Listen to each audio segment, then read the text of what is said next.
Hello and welcome to the Harry Man Show, episode 44.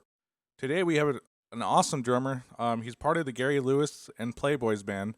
Gary Lewis was the son of Jerry Lewis, actor comedian. He's been touring since the 60s, I believe, and he even cited the tour until they're in Iron Lungs, I believe. Uh, Today we have Bobby Bond on the show. He's going to discuss what they have done and what they are looking forward to in the future with the live band and what else he currently does. How you doing, Bobby? I'm doing great. Thanks for having me on. Yeah, no problem, man.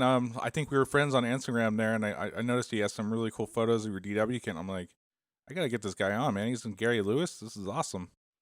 All right. So, currently, is that the only band you're playing with? I know you do some worship bands as well, but is that what keeps you primarily busy?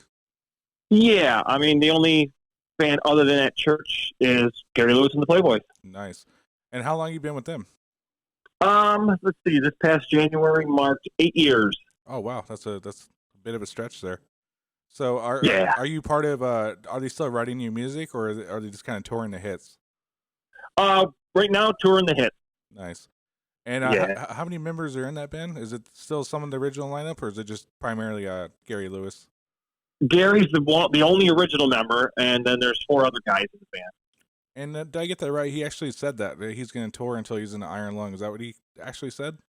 As far as I know, that man won't stop until he's done. Until he can't sing no more. Yeah, that's pretty badass. Most guys just tap out, but yeah, I have a lot of admire that quite a bit. But He has such a great time doing it. There's no reason why he would want to stop. yeah, I don't see that. So how did that gig come about for you?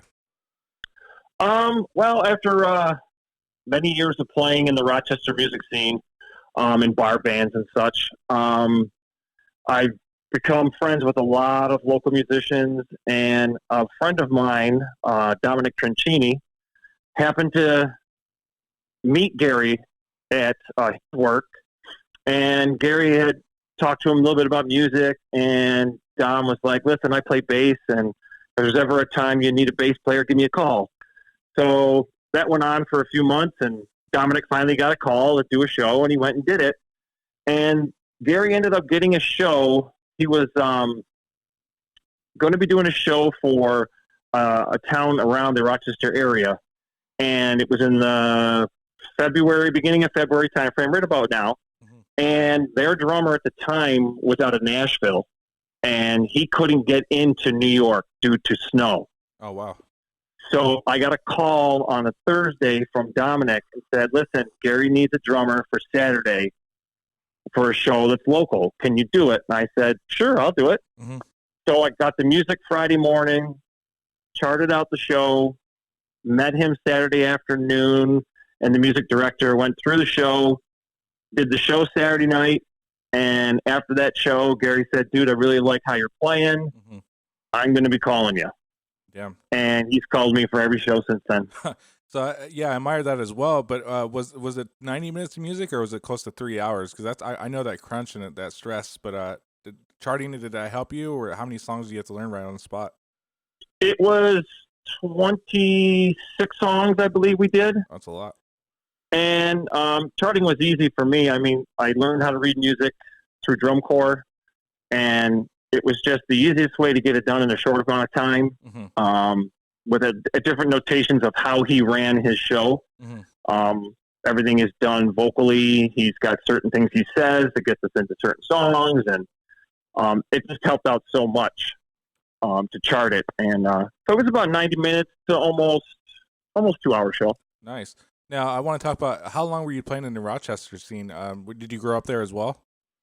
Well, I actually grew up early years up in Peterborough, Ontario, Canada. Oh, okay. And that's where I started to learn how to play drums up there. And I moved to the States in 1979 and started playing in bands. Funny enough, I didn't start playing drum set until 1982. Oh, wow. So freshman in high school. Oh, wow. And I was more of a rudimental drummer in drum corps. So I started playing in bands probably about sophomore year of high school, so about 84. Now, were you in the club scene right away, or was that something that kind of came later, around 18 or 21? Or was it more accessible at that age? Actually, it was very difficult when we started. In New York State, anyway, I had to apply for a permit to play in a bar underage, and my parents had to be at every show that I did. Damn, that's quite a commitment. And that brings me to my next point. You come from a Yeah. very musical family. Were your parents drummers or other instrument players? Um, my brother was a drummer, and my father was a horn player, actually, and a drum major in drum corps. Oh, nice. My mother was in the color guard, and then my sister grew up in the color guard as well. We were basically a drum corps family. That's how we grew up. Now, growing up Uh, in a household like that, was it ever competitive, or did you guys just kind of support each other? Because I've heard that sometimes that competition is kind of a good thing. no, actually, it wasn't. It was funny because my brother was a drummer and a better drummer than me. And when we marched locally, and he was always ahead of me as a drummer. And then we ended up trying out for a drum corps out of New Jersey, and we switched. I ended up getting better than him. He gave up the drums, and I just continued on. Oh, wow. But never once did we always compete against each other. Now, going into it, did you jump on the kit, or did you start out traditionally with the snare drum and the drum corps stuff? Originally started out actually as a cymbal player Oh, okay. at 5 years old, and went up through snare drummer. Played snare up until I went to New Jersey to play in drum corps. Then I was the number one bass for the Garfield Cadets for 2 years, and then was in the tenor line for the last year when I was with the Cadets. Nice. And I hope I'm not jumping too ahead of you. When was it around the time you started getting introduced to the full-on kit, playing in bars? 84. 84. All right. So you were still in high school there? Yep, freshman in high school or sophomore in high school. Nice. And what kind of kit was it? Believe it or not, it was a red Sparkle Stewart 4-piece kit. Oh, nice. And which is, it's funny for me, it's because my grandmother bought it. She was living in Toronto, and I find out years later that Neil Peart's first kit was a red Sparkle Stewart kit, and he grew up in Toronto. Oh, wow. Yeah, there's that famous photo of him when he was about 13, 14, that same kit you were talking about. Yeah, I mean, I'm sure the one I had wasn't his, but it was still kind of cool that that's what he started on. Well, yeah, it totally makes sense. Was he a big influence growing up in that Canadian area as well, that time frame? No, actually, I never had heard of Rush until I marched drum corps in New Jersey, and a buddy of mine had said, "You got to listen to this album," and it was the X the Stage Left album. Oh, nice. And I just fell in love with Neil's playing, being a rudimental drummer from then on, and then I've been a Rush fan ever since. Now, with that rudiment background, was that easily applied to the kit, or did you feel like you had to reteach yourself sitting behind a drum set? Quite honestly, I wish I had applied the rudiments more to the kit back then than I do today. I think I would have just progressed that much further. It was good to know them because it allowed for different stickings around the kit and such. But for the most part, it was just trying to, how do these guys do it on the records that I'm listening to? Yep. I got to try and figure this out. Yeah, that's pre-YouTube, pre-Pro Tools. So you have to sit there and put your head to the speaker and think if you're hearing a hi-hat or crash. But now, obviously with your drum corps, did you try to apply traditional grip to the kit, or did you just use mats right away? Both, actually. I've tried them both. For me, I could play a groove traditional just fine. Left-hand cymbal hits, not so much. Yeah, you lose a lot of power when you got to raise your hand that high. Yeah, well, it's I'm no Steve Gadd, that's for sure. And that man's got power on both his hands. Any of the traditional guys do. Yeah.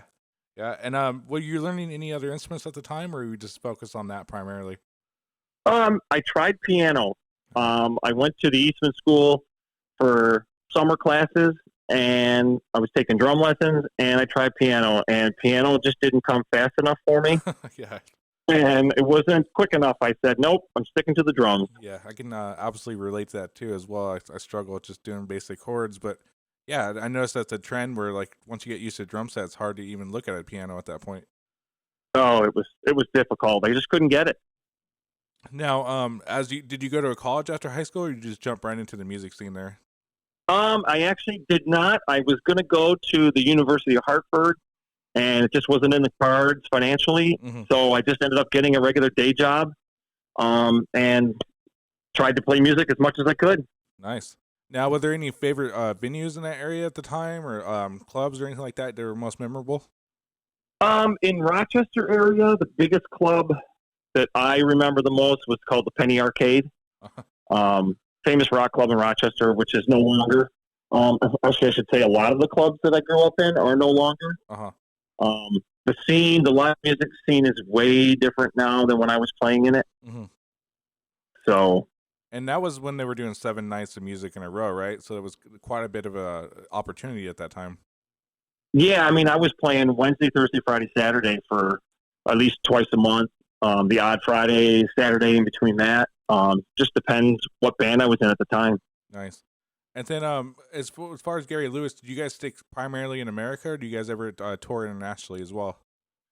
Well, if you call being on a cruise ship and traveling the Caribbean, we do travel outside of America. Yeah, that's pretty cool. I've always wanted to do that Yeah, myself.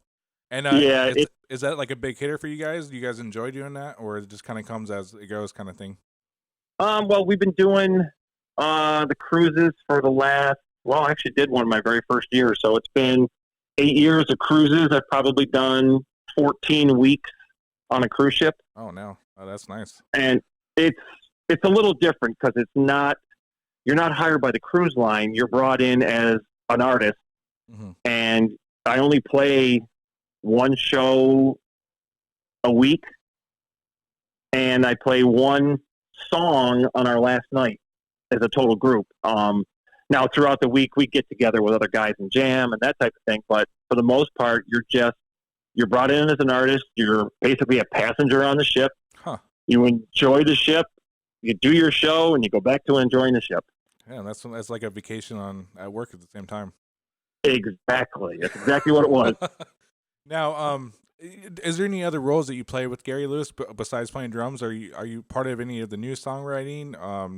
Are you any of the structuring as well? I'm the tour manager for Oh, Gary. oh, I didn't know that. That's awesome. Yeah.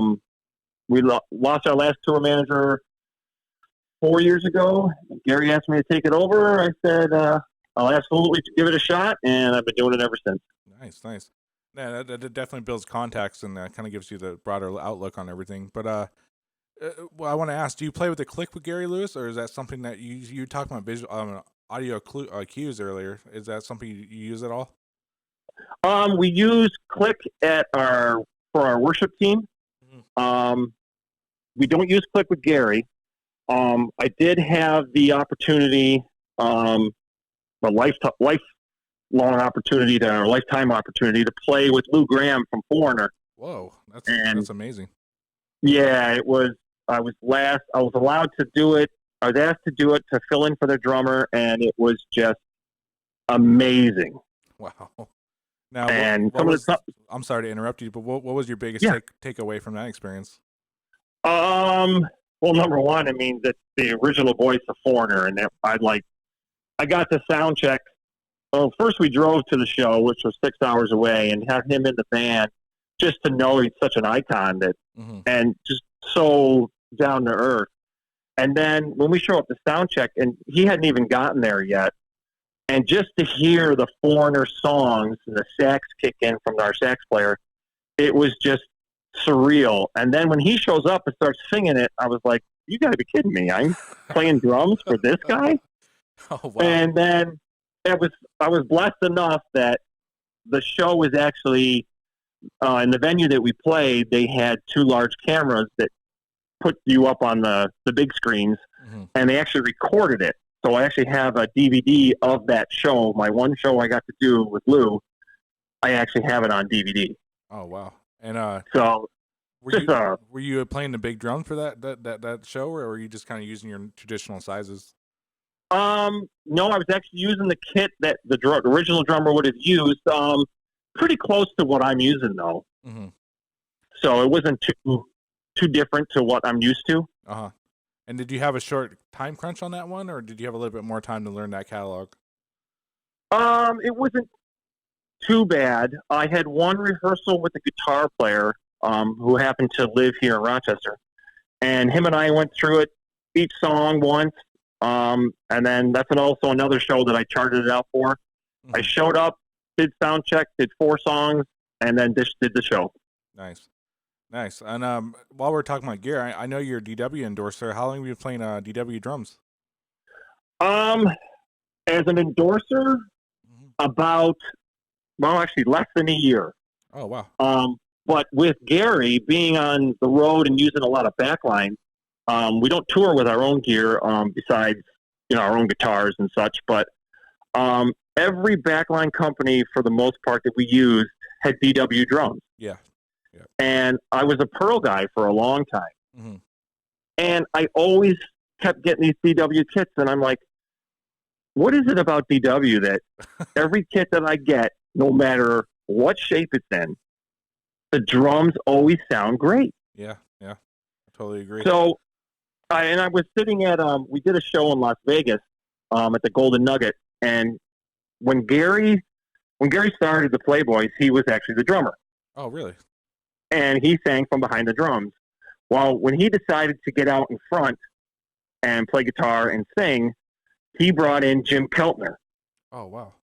And Jim Keltner, just a young kid back then, they all were, was Gary's first drummer, we'll say, other than himself. And not to kind of sidetrack you there, but wasn't he a Disneyland band at the time? I think that was one of his first main gigs, was it? Yes, as a matter of fact, that's where Snuff Garrett actually discovered Gary Lewis and the Playboys at Disneyland. Nice, and that's a big deal at the time. I mean, it still is, but yeah, to get in that kind of industry, and I mean that's awesome. I think they were brought in a studio, and that was fun. There was a conflict with their using sound placement with timpanis. Is that correct? Yeah, I believe so. Yeah. Yeah. I was reading a little bit about that. It's kind of some awesome history, but not. Yeah, I mean, the stories that we've heard from Gary through all the recordings that he did, and with the Wrecking Crew and all that stuff is just amazing.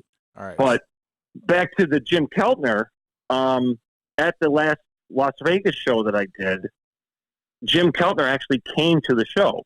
Oh, wow.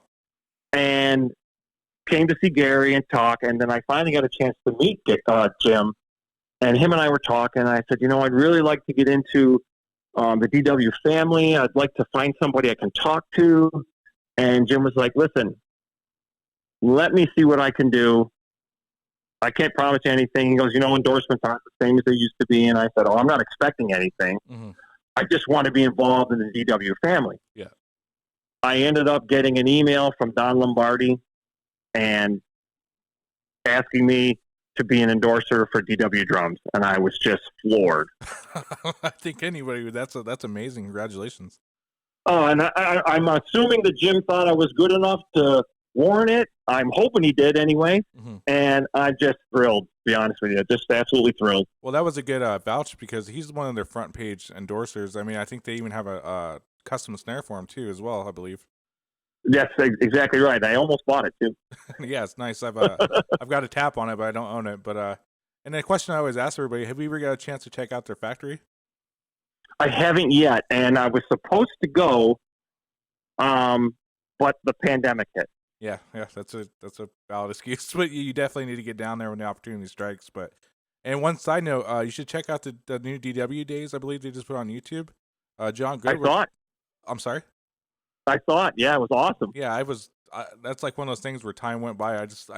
John Good is just fun to watch, talk about drums, and it's just a great company. I own multiple kits myself from them, but yeah, I agree with you. Now, what sizes did you order from them? What finish are you using? So the drums are in the Black Galaxy finish with the brushed satin hardware on them. Oh, good mix. All the top heavy duty stands. Pedals, snare stand, seat, the whole works. I ordered a 10, 12 rack tom, 14, 18 floor, and I'm going to have a 16 floor coming as well. Nice. So you got the whole range there. Yeah, and then I went and ordered the Timekeeper snare drum. Oh, wow. That's nice. And I got that just recently, actually. How's that sound for you? Oh, I love it. And it's just beautiful looking. Nice. Now, are you? Is that the same setup that you're using live, or when you go back out live? No, it'll be anything local. I'll use it, but most everything else is backline. Yeah, but do you typically do like 2 up, 2 down, or do you just do 1 up, 2 down? I try since I'm the tour guy, I try to order it this way. Oh, okay, gotcha. 2 up, 2 down. Yeah, nice. Now, Yeah, every once in a while I'll switch it up and just do one rack tom, just because it's a little different. It feels a little different. Yeah, you're right. Someone has a lot more freedom when you do that too. Yeah. So, a new company you turned me on to. You also use correct me if I'm wrong. Derail cymbals there. Derail, yeah. Derail, sorry. Yep. And you were telling me they have locations throughout America, but how long have you been using those? It's been just over a year now. Nice. As a matter of fact, a guy at through our worship team, one of the other drummers, hooked me up with these guys, and I'll tell you, the cymbals are amazing. Now, are you playing a thicker or a thinner cymbal? They're thinner cymbals, actually. They're not like a Brilliant series or anything like that. And all different sounds too. I'd never experienced more with the darker cymbals, and I thought I'm going to get a variety here and just to see what I can get and see what I can produce. And the sounds are just amazing. Now, I mentioned you mentioned a couple times you use a backline, or there's something you get to bring with you and use those on a nightly basis. Yeah, the cymbals I'll bring, I'll pack those. I'll probably going to try to pack the Timekeeper snare as well. Mm-hmm. Yeah, that's definitely a staple. Yeah. Other than that, I always bring my own in-ears. I endorse all clear in-ear monitors, and I always bring that with me and my own Shure in-ear system. So nice. And then we mentioned this before, but what kind of sticks you're currently using? Scorpion Percussion, 5 AVs actually. Yeah, and I keep seeing them pop up quite a bit. And are they a newer company? They've been around for a while. I actually got introduced to them by a friend that I met from actually back in the days we were playing in Rochester. Mike Maenza. He plays drums for Jesse's Girl out of New York City. Mm-hmm. And he introduced me to him. I got a set of the sticks here, and his biggest thing was he's used a lot of brands of sticks, and as hard as he hits, and I'm a hard hitter myself, they would always break. He goes, but the Scorpion Percussion sticks, they are so durable. So I said, I'm going to try them. Mm-hmm. And he's so right. They last. And are you using a hickory or a maple there? Hickory. Hickory, yeah, that's a stronger wood there. Are you using the nylon or the wood tip for your cymbals? Wood tip, actually. The nylons I find tend to fly off on me. Oh yeah, I agree there. I mean, it's just not good for harder hitters. I mean, they're good for dynamic and recording, but yeah, I've strayed away from nylon tips probably for the last decade because it's just the same problem. And once they're off, you got this chopstick looking stick that's useless at that point. Yeah, exactly. So I know you grew up in a drum corps family. Was there anyone you primarily took lessons from besides family?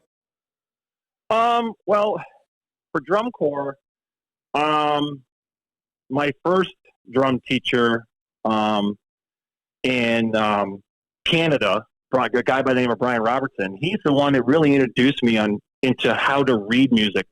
Most of us back then, I was only between the ages of 5 and 10 years old. Mm-hmm. They would play something, then you would try and repeat it. So basically, they showed it to you, you'd do it. They wouldn't write it out. But just before I moved to the States, I had to do a solo piece, and he actually wrote it out, then taught me how to read it. And that was kind of the beginning of my reading. Mm-hmm. When I got to the States and in drum corps here, a gentleman by the name of Kenny Brooks taught me how to play drum set. Oh, nice. And then when I went to drum corps in New Jersey, a famous drum corps instructor, Tom Hannum, was our drum instructor at the time. And he taught me a lot of the rudiment stuff and just building chops and that whole thing rudimentally. And then after that, I've been kind of learning drum set from my peers. The guys that I play with, I learn a lot from them. Now, who were you say, obviously Neil Peart, but who were your main influences on the drum kit side? Drum kit side, I'd say Neil, Steve Gadd for sure. Mm-hmm. Just even Jim Keltner. Just the stuff that his whole catalog just incredible. Yeah, you definitely have good taste. Those are mostly groove studio guys, so that's kind of says something about your playing as well. Yeah, but most of those guys were just the go-to higher guys. I mean, I was big into the 80s metal, the hair bands and stuff like that. So I listened to a lot of the drummers like Tommy Lee and all the guys from that era. Mm-hmm. And but I'm not really the biggest double bass player. Mm-hmm. I try it. I can do it. I'm not the greatest at it. Yeah, it's definitely a different feat once you, no pun intended, but yeah, it's definitely a different animal once you get into it. For sure. Yeah. So, and today, like, is there anyone you're watching that's out, newer, up and coming that you would recommend checking out? Guys that are up and coming. Well, quite honestly, my stepson's a real good drummer. Oh, really? What's his name? His name is Dylan Beaupre. Okay, is he playing for anybody right now? Well, he plays locally. He's actually in college right now. But him, my own son, both phenomenal drummers in we'll call it the alternative vein. Oh, nice. And my son has turned me on a bunch of different bands. Mm-hmm. I don't listen to a lot of stuff today. Mm-hmm. I've actually been trying to get into Rich Redmond from big country band. I'm blanking on too, though. I know who you're talking about. I know. And Luke Bryan's drummer, Kent Sluker. I mean, just great. Jason Aldean is Rich Redmond. Yeah, that's it. I'm sorry. Just great drummers and groove, and I just, solid. And I'm getting into that type of stuff nowadays. Yeah, the more the realistic players. I mean, yeah. I mean, I can appreciate what a lot of bands in the alternative, well, I don't know if you want to call it metal anymore, what they're doing. Mm-hmm. A lot of double bass stuff and that type of thing. Mm-hmm. I had watched the Modern Drummer Festival this year, and I got the extended version of it, mm-hmm. and I was just blown away by Thomas Lang. Yeah, he's next level. Oh, I mean, the independence on that guy is just incredible. Yeah, he definitely takes his vitamins in the morning, but to say the least. Yeah, I mean that guy, he's like an 8-hour guy a day, probably, at least. You know what I mean? Oh gosh, it has to be. Yeah, but I'm sure a lot of that's natural to him now. Oh yeah, and I remember first discovering him. He came out with a Creative Control DVD, and you probably seen it as well. But I remember just watching that over and over again, going, I don't think I'm ever going to be able to do that. I know, right?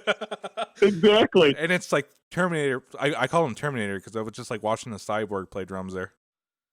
It's unbelievable. Yeah. So yeah, the stuff that guy was doing. Yeah, I know. There's a lot of guys up and coming, and that was a broad question, so I apologize for that. But yeah, and I want to focus back on you. I know due to the COVID, obvious. Are you guys planning to go back out later this year, or maybe 2022? I'm actually supposed to be in Florida right now. Oh, nice. Well, not. We had 3 shows scheduled, and because of COVID, they ended up canceling them. Yeah, and then I always ask this too. When everything starts to really, really open up, do you see it being like a big surge, or do you think it's going to be kind of like a holdback, and it's going to be a slow drip? You know what? I think it's going to depend on the genre of music. Yeah. Because since playing in a 60s realm, all the bands that we tour with, all from the 50s and 60s, to me, it's a different animal than, we'll say, the country avenue of today, or Motley Crue was supposed to be on tour this year, and all this stuff. It's different. Mm-hmm. And one of the things that I've liked so much about playing in this circuit, that the people so appreciate the music. It relives their younger days. They're still living it to this day. Mm-hmm. And it's just an era of music that has never died. Yeah, I agree. It's unbelievable. Yeah. And I wanted to ask, do you give lessons yourself? I do not, and I'll be honest. I've helped out a few people mm-hmm. with some certain things that they were doing. A buddy of mine, his son's a drummer, and he wanted to learn some songs. He can read music, but it's hard for him to do the old-fashioned way and listen to a record and get it. So I would chart out the songs for him, and he would learn it that way. Mm-hmm. Other than that, I'll be honest, I don't have the patience for it.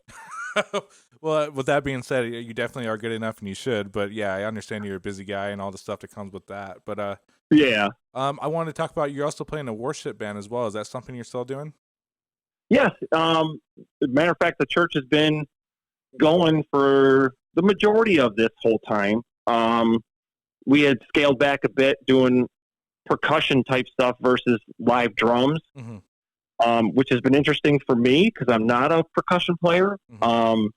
Playing the cajon has been very interesting for me. Yeah, it's a lot different. Yeah, and then using a shaker in one hand and playing a groove with the left hand and on a cajon, and it's actually been interesting. It's not my favorite thing to do, but it's been a learning experience for me. Nice. And what would be the best place to check out your catalog, or with Gary, or anything prior to that? I know with the obvious YouTube, but what would be your recommendation to check out? I mean, I got some stuff on YouTube. If you go onto my own website, bobbyjamesbond.com, I'll post a link there too. Yeah, I got some clips when I played with Lou. I think the one drum solo I've ever done in my entire life, I had to do with Lou. And I've never ever done a drum solo before. So when he told me I was going to do the show, he goes, "But you got to do a drum solo." And I said, "Okay, no problem." Yeah. That was a bit of a challenge. It was a challenge considering I don't do them. And I thought I was playing for an hour, and it turned out that I was playing for just under 4 minutes. Jesus. And Jason Bonham's playing with Foreigner right now. Is that correct? Jason Bonham was playing with Foreigner. I can't remember the drummer's name right now. I know Billy Tichy, or I think I'm probably wrong, but Brian Tichy was playing with him for a bit. Yeah, that's what I thought. Yeah, but it's not him now. I can't remember who it is now who's playing with him, but well, you got to play with Luke. You got to play with Lou Graham, so that's awesome. That's all that matters. Yeah, I mean, it was awesome, and I'm hoping there's a chance I might get another opportunity in the near future. Well, not in the near future, but in the future to do it again. And I hope that comes through because it was just a blast. Nice. So yeah, what I'll do is I'll post the link to your website, and I want people to check out your videos, and yeah, I want everyone to stay in tune with what Gary Lewis is doing. But yeah, I appreciate your time today. I know you're a busy guy, and I know I reached out to you, and you were very cool about coming on, and I appreciate it. I appreciate you having me, man. It's been a blast, and I enjoy listening to your show. So hopefully I'll be back on again someday. Oh yeah, I like to have recurring guests, and we'll touch base when you're actually back on the road, and then we'll have more to talk about, and yeah, it'll be fun. Awesome. Sounds great, man. All right, have a good one, Bobby. All right, thanks so much.